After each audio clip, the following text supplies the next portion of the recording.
Hello friends, I am Shekhar Malhotra. Today we will start our new topic which is Employee Stock Option Plan. जैसा कि आप screen पे देख सकते हैं, एम्प्लॉय स्टॉक ऑप्शन प्लान क्या होता है? ये एक ऐसा प्लान होता है जहाँ पर कंपनी अपने एम्प्लॉयज़ को एक ऑप्शन देती है कि वो कंपनी के शेयर्स को एक फ्यूचर डेट पे एक प्री डिटरमाइंड प्राइस पे परचेज़ कर सकते हैं। ऐसा कंपनी क्यों करती है? क्योंकि कंपनी को अपने कुछ अच्छे एम्प्लॉयज़ को रिटेन करके रखना पड़ता है लॉन्ग टर्म तक, तो कंपनी उनको एक तरह का बेनिफिट देना चाहती है जिससे वो क्या हो सकें कि कंपनी में रुके रहें। चलिए आइए हम लोग इसकी डेफिनेशन देखते हैं। So the term employee stock option has been defined under the sub section of 37 of section 2 of the companies act 2013। तो कंपनीज एक्ट 2013 के अकॉर्डिंग यहाँ पे इसको बताया गया है। Employees stock option means an option given to director, company के directors को दिया जाता है, officers, employees of the company और its holding company, subsidiary company और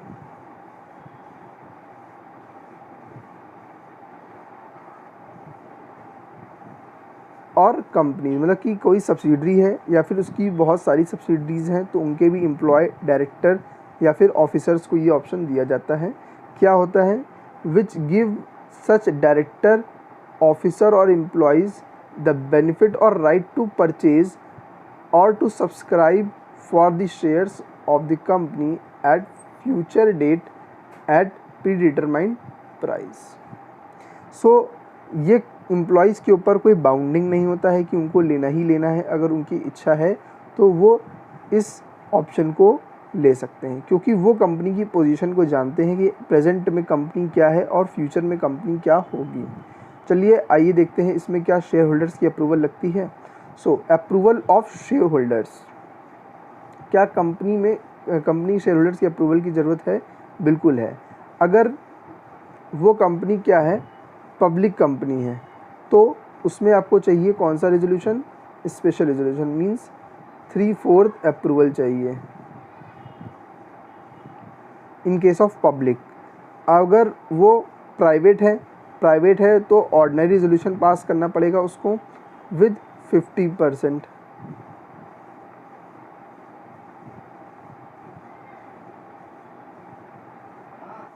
ओके, सो अब अगर वो कंपनी पब्लिक कंपनी है, अगर वो कंपनी पब्लिक कंपनी है मीन्स, और पब्लिक होने के बाद वो क्या है? अनलिस्टेड है।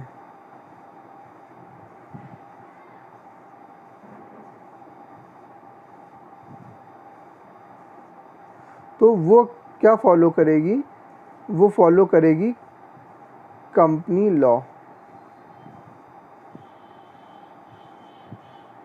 बट अगर वो क्या है? लिस्टेड कंपनी है,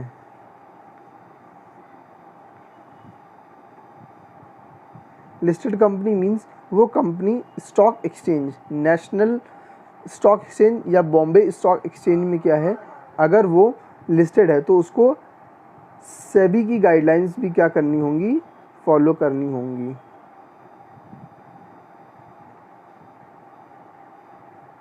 ठीक। Who is employee for the purpose of stock option plan. अब इस स्टॉक ऑप्शन प्लान के लिए कौन कौन लोग एम्प्लॉय की डेफिनेशन में आते हैं? सो सबसे पहले ए नंबर का point, a permanent employee of a company who has been working in India और आउटसाइड इंडिया।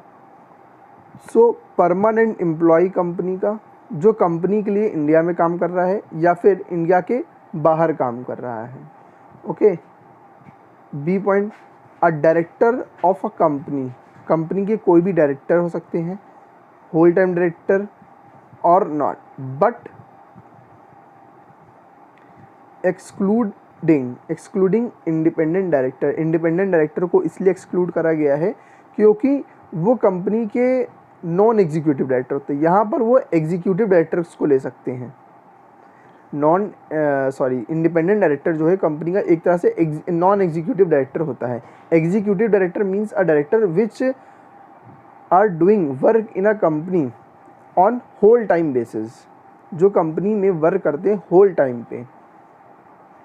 और an employee as defined under the sub clause A और B of subsidiary in India और outside India और of holding, मतलब कि जो ऊपर ये और ये बताए गए हैं वो सब्सिडरी कंपनी के भी हो सकते हैं, चाहे वो सब्सिडरी कंपनी इंडिया में हो या फिर आउटसाइड इंडिया में हो या फिर होल्डिंग कंपनी हो। ठीक, company of the company but does not include, अब इसमें क्या चीज़ इंक्लूड नहीं होती है, an employee who is a promoter और a person belonging to the promoter of groups, मतलब कि प्रमोटर और प्रमोटर के ग्रुप से कोई भी रिलेटेड होगा तो उसको एम्प्लॉय की डेफिनेशन में हम लोग काउंट नहीं करेंगे। और B part, a director who is either himself और थ्रू हिज रिलेटिव और through any body corporate directly और indirectly holds more than 10% of outstanding equity shares of a company. So वो अगर कंपनी में इक्विटी शेयर्स लिए हैं director या director का रिलेटिव, कितना, मोर देन 10%, मोर देन 10%, तो वो भी एम्प्लॉय की डेफिनेशन में नहीं आता है। ठीक, सो एम्प्लॉय की डेफिनेशन में कौन कौन आते हैं, permanent employee of a company, चाहे वो इंडिया में हो चाहे वो इंडिया से बाहर हो, in directors of a company excluding independent director. और यही दोनों चीज़ सब्सिडरी और होल्डिंग कंपनी के लिए, चाहे वो सब्सिडरी और होल्डिंग कंपनी इंडिया में हो या फिर इंडिया से बाहर हो। कौन कौन लोग नहीं आते, प्रमोटर और ग्रुप ऑफ प्रमोटर्स। ठीक, और दूसरा कौन नहीं आता है, डायरेक्टर या डायरेक्टर के रिलेटिव्स जिन्होंने कंपनी के इक्विटी शेयर्स लिए हुए हैं, कितने, मोर देन 10%। अब लास्ट पॉइंट स्टार्टअप कंपनी के लिए है। सो स्टार्टअप कंपनी में सब क्लॉज 1 और 2 मतलब कि ये दोनों अप्लाई नहीं होते हैं। कब तक अप्लाई नहीं होंगे, up to 10 years from the date of incorporation, जब से वो इनकॉर्पोरेट हुई है तब से 10 ईयर तक वो लोग क्या इसमें नहीं आएंगे। मीन्स कि वो लोग क्या कर सकते हैं,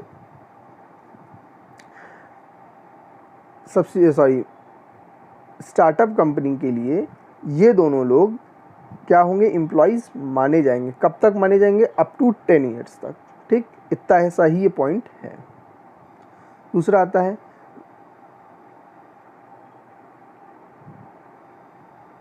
details which is required to disclose to shareholders to pass resolution in general meeting, मतलब कि कौन सी आपको डिटेल्स बतानी पड़ेंगी शेयर होल्डर्स को to pass resolution in general meeting. So सबसे पहला आता है आपका total number of stock option to be granted, आप कितना नंबर ऑफ शेयर्स या कितना नंबर ऑफ स्टॉक ऑप्शन में देना चाहते हो। Class of employees entitled to participate in the employee stock option plan, कौन से एम्प्लॉयज़ आपके इस ऑप्शन प्लान में क्या हैं, पार्टिसिपेट कर रहे हैं, कौन से employees, directors, officers of a company. The requirement of vesting and period of vesting, कितना वेस्टिंग पीरियड आप रखोगे। The maximum period within which the option shall be vested, कितने मैक्सिमम पीरियड में आप क्या कर सकते हो उसको वेस्टेड। अभी मैं आपको वेस्टेड का मतलब बताऊंगा। The exercise price formula arriving the same, आपने कौन सा फॉर्मूले से एक्सरसाइज प्राइस निकाला है। मैंने आपको बताया ना, प्री डिटरमाइंड प्राइस पे कंपनी अपने शेयर्स अपने एम्प्लॉयज़ को देती है, तो वो प्राइस कैसे निकला है उसका आपको फॉर्मूला बताना है। Exercising period and process of exercising, कितने टाइम में वो पीरियड वो ऑफ़र एक्सरसाइज हो जाएगा। लॉक इन पीरियड, क्या एक्सरसाइज करने के बाद कोई भी लॉक इन पीरियड रखा है कंपनी ने, तो वो भी बताना पड़ेगा। The maximum number of option to be granted per employee in an aggregate, मतलब कि आपने पर एम्प्लॉय कितना ऑप्शन दिया और एग्रीगेट कितने एम्प्लॉयज़ को कितना ऑप्शन दिया, ये भी आपको शेयर होल्डर्स को बताना पड़ेगा अल्टीमेटली, क्योंकि शेयर होल्डर्स का ही पैसा लगा होता है। Can company make variation on an agreement of ESOP, क्या ईसॉप के एग्रीमेंट में कोई भी वेरिएशन हो सकता है। So the answer is yes, but before exercising the option of employee, however such variation in the interest of an employee. मतलब क्या कह रहा है, कह रहा है कि वेरिएशन कर सकते हैं, बिल्कुल कर सकते हैं, बट कब, एक्सरसाइज करने से पहले। एक बार उसने एक्सरसाइज कर लिया तो आप वेरिएशन नहीं कर पाओगे, और वो वेरिएशन एम्प्लॉय के इंटरेस्ट में होना चाहिए, मतलब उससे कोई उसका हार्म नहीं होना चाहिए, उसको कोई नुकसान नहीं होना चाहिए। Vesting period, lock in period, voting rights, मतलब ये सब उसको कब मिलेगा। तो वेस्टिंग पीरियड, अब यहाँ मैं आपको वेस्टिंग पीरियड बताता हूँ। वेस्टिंग पीरियड का मतलब ये होता है कि कितने टाइम के बाद वो उसको एक्सरसाइज करेगा। ठीक, मैं आपको 3 साल बाद अपने कंपनी के शेयर्स दूंगा, तो 3 साल, it is a vesting period. And lock in period मतलब क्या होता है, लॉक इन पीरियड ये कि आज मुझे ये ऑप्शन मिल गया तो मैं इसको बेचूंगा कितने दिन बाद, बेचूंगा कब। तो बेचने के लिए, शेयर्स को सेल करने के लिए क्या होती है, कंपनी लॉक इन लगा सकती है कि आप मेरे शेयर्स को 3 साल बाद मार्केट में बेच सकते हैं। ठीक, जैसे मान लीजिए मुझे कंपनी ने शेयर्स दिए आज है 10 जून, और कंपनी के शेयर्स का प्राइस है, सपोज कर लीजिए 100 रुपीज़। ओके, आज मुझे दिया। अब मान लीजिए 15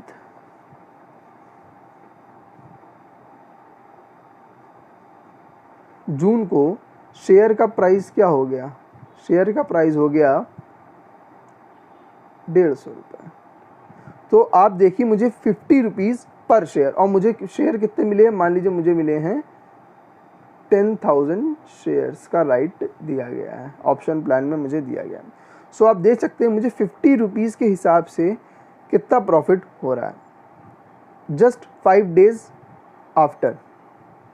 सो इसलिए कंपनी क्या करती है, लॉक इन पीरियड को लगाती है। ओके, ताकि क्या हो सके, शेयर्स आपके पास रहें और आप उतने साल तक कंपनी में काम करते रहें। उसके बाद आता है वोटिंग पावर्स एंड डिविडेंड। क्या वेस्टिंग पीरियड से पहले आपको वोटिंग मिल सकती है? आप सोचिए, कंपनी ने अभी कहा है कि मैं आपको यहाँ पर, ये आज कहा है और कहा है कि मैं आपको इस डेट पे शेयर्स दूंगा या दूंगी, कंपनी है, शेयर्स आपको मिलेंगे।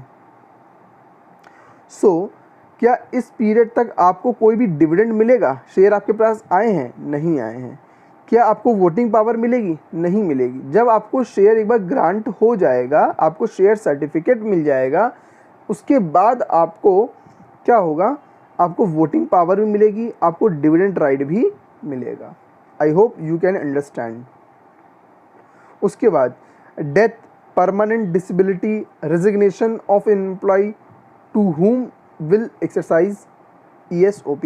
डेथ होने पर ESOP किसके पास चला जाएगा? सो अगर एम्प्लॉय की डेथ हो जाती है तो वो जो ऑप्शन है वो किसको मिल जाएगा, उसके लीगल हेयर्स को मिल जाएगा, नॉमिनी ऑफ द एम्प्लॉय को मिल जाएगा। In case of permanent disability during employment, ये ध्यान रखिए, ड्यूरिंग एम्प्लॉयमेंट अगर उसको हुआ है तो सारे ऑप्शन उसको वेस्टिंग पीरियड से पहले मिल जाएंगे, एक्सरसाइज करने से पहले उसके पास आ जाएंगे। ओके, उसके बाद इन केस ऑफ रेजिग्नेशन, अगर उसने रेजिग्नेशन करा है, so if the option is not vested then ESOP expire. अगर उसने वो चीज़ अपने ESOP को वेस्टेड नहीं है उसके पास तो वो एक्सपायर हो जाएगी। अगर उसने वेस्टेड हो गए हैं, मतलब उसने एग्रीमेंट कर लिया है, तो एक specified time, then it will not be expire, तो उसको वो एक्सपायर नहीं हुआ। मैं आपको बता दूं कि आपका वेस्टिंग पीरियड, हाँ, मिनिमम वेस्टिंग पीरियड कितना हो सकता है, 1 ईयर हो सकता है मिनिमम, मतलब कि आप 1 साल तो रख ही सकते हो। अब कंपनी मान लीजिए ज़्यादा स्ट्रिक्टर रूल्स को अप्लाई करती तो वो मान लीजिए 2 ईयर रख सकती है, 3 ईयर रख सकती है, एक्सेट्रा, तो ऐसा वैलिड है, बट मिनिमम आपको 1 ईयर का रखना पड़ेगा, मिनिमम। ओके, अब आता है for listed public company, sorry for listed companies, so where the equity share of a company are listed on a recognised stock exchange. Recognised stock exchange का means वही Bombay stock exchange और national stock exchange.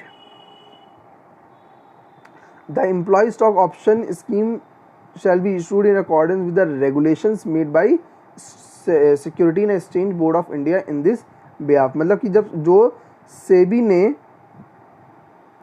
Guidelines frame करी हैं उसके आपको behalf में बनाना पड़ेगा। सो यहाँ पे आई होप आपको पूरा वीडियो समझ में आया होगा।